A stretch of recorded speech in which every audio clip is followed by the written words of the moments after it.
Hello ji, welcome to दिल की बातें बाय शालू।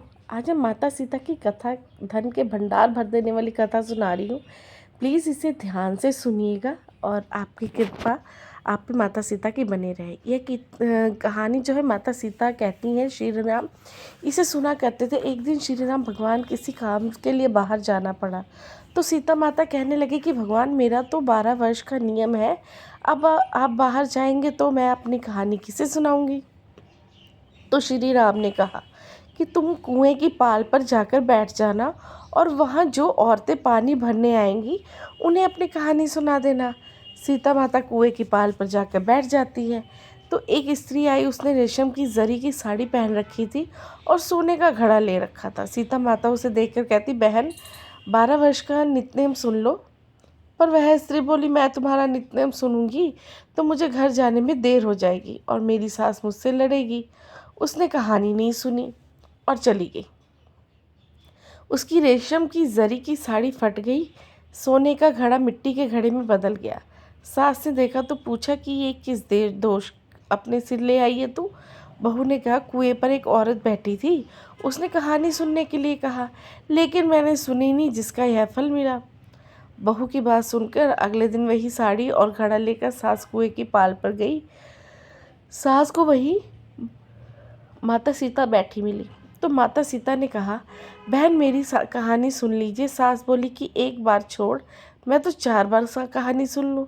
राम आए, लक्ष्मण आए, देश के पुजारी आए, नित्य नेम का नेम लाए, आओ राम बैठो राम, तपी रसोई जियो राम, माखन मिश्री खाओ राम, दूध बतासा पियो राम, सूत के पल का मोठो राम, शाल दुशाला पोठो राम, शाल दुशाला ओढ़ो राम।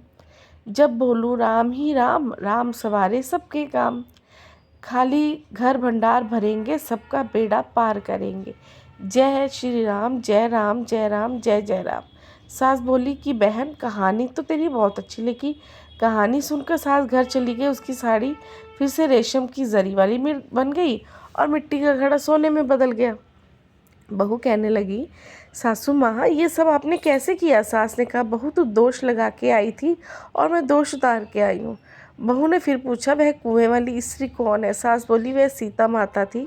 वह पुराने से नया कर देती हैं, खाली में भंडार भर देती हैं, वह लक्ष्मी जी का वास घर में कर देती हैं, आदमी की जो भी इच्छा हो उसे पूरा कर देती। बहू बोली, ऐसी कहानी मुझे भी सुना दो। सास बोली, ठीक है, तुम भी सुनो। सास ने कहानी शुरू की। राम आए, लक्ष्मण आए, देश के पुजारी आए, नित्य नेम का नेम लाए, आओ राम बैठो राम, तपी रसोई जियो राम, माखन मिश्री खाओ राम, दूध बतासा पियो राम, सूत का पलका मोठो राम, शाला दुशाला पोठो राम, शाला दुशाला ओढ़ो राम। जब बोलूँ जब राम ही राम, राम सवारे सबके काम, खाली घर भंडार भरेंगे, सबका बेड़ा पार करेंगे। श्री राम, जय राम, जय जय राम। यह कहानी सुनकर बोली कि कहानी तो अच्छी है। बहू बोली। सास ने कहा, ठीक है, इस कहानी को रोज़ कहा करेंगे। अब सास बहू रोज़ सुबह उठती, नहाती धोती, पूजा करती, नित्य नेम की सीता की कहानी कहती। एक दिन उनके एक पड़ोस की औरत आई। बोली, बहन, जरा सी आँच देना। तो वह बोली, आँच तो अभी हमने जलाई ही नहीं। पड़ोसन ने कहा, तुम सुबह 4 बजे से उठकर क्या कर रही हो फिर। उन्होंने कहा, सुबह उठकर हम पूजा करते हैं, फिर सीता माता के नित्यनेम की कहानी कहते हैं। पड़ोसन उनकी बात सुनकर फिर कहा कि सीता माता की कहानी कहने से तुम्हें क्या मिला। वे बोली, इनकी कहानी कहने से घर में भंडार भर जाते हैं, सारे काम सिद्ध हो जाते हैं, मन की इच्छा भी पूरी हो जाती है। पड़ोसन कहती, बहन, ऐसी कहानी तो मुझे भी सुना दो फिर। वह बोली, ठीक है, तुम भी कहानी सुन लो। सारी कहानी फिर से दोहराई तो कहानी सुनने के बाद पड़ोसन कहती कि बहन, कहानी तो मुझे बहुत अच्छी लगी। अब वह पड़ोसन भी नित्यनेम सीता माता की कहानी कहने लग गई। कहानी कहने से सीता माता ने पड़ोसन के घर भंडार भर दिए। अब तो पूरे मोहल्ले में नित्यनेम की कथा चल पड़ी, हर किसी की मनोकामना पूरी होने लगी। हे सीता माता, जैसे आपने उनके भंडार भरे, वैसे ही आप हमारे भी भंडार भरना, कहानी सुनने वाले के भी और कहानी कहने वाले के भी। उत्तर प्रदेश, बिहार, हिमाचल, हरियाणा के कुछ क्षेत्रों में यह कथा से सीता जयंती के में बड़े चाव से आज भी गाई जाती है।